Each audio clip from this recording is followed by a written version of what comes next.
Sesudah masuk juru daftar target operasi, mantan anggota DPRD Kota Palembang, Muhammad Sukri Zain, akhirnya berhasil diamankan oleh petugas Satuan Reserse Kriminal Polrestabes Palembang di Kota Tangerang, Provinsi Banten.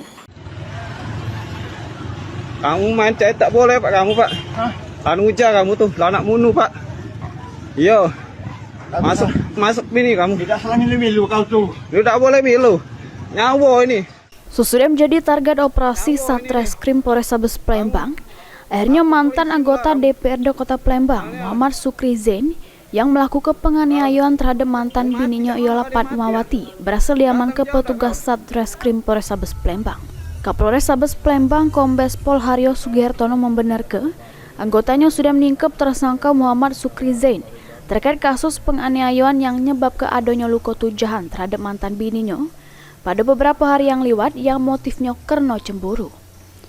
Haryo jelaskan, penangkapan ini dilakukan sesudah petugas berhasil melacak keberadaan tersangka yang berada di salah satu kosan di Kota Tangerang, Provinsi Banten pada Sabtu lalu tanggal 19 April 2025.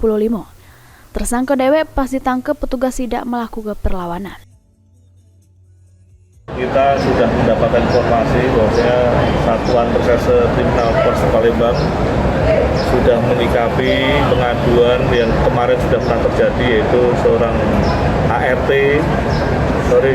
IRT, ibu rumah tangga yang menjadi korban penganiayaan mantan suaminya.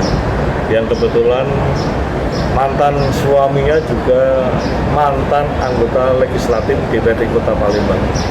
Yang bersangkutan tersangka MS sudah kita lakukan penangkapan dan saat ini sudah kita lakukan penahanan. Tentunya untuk pertanggungjawaban perbuatannya kita melakukan penyidikan terhadap status tersangka yang bersangkutan atas perbuatan yang dilakukan itu menganiaya dengan melakukan penusukan dengan bukan senjata tajam yang tentunya ini sangat berbahaya untuk jiwa daripada korban. Ini tersangka mantan anggota DPRD Kota Palembang Muhammad Sukri Zain sudah ditahan di Mapolres Palembang guna penyelidikan lebih lanjut.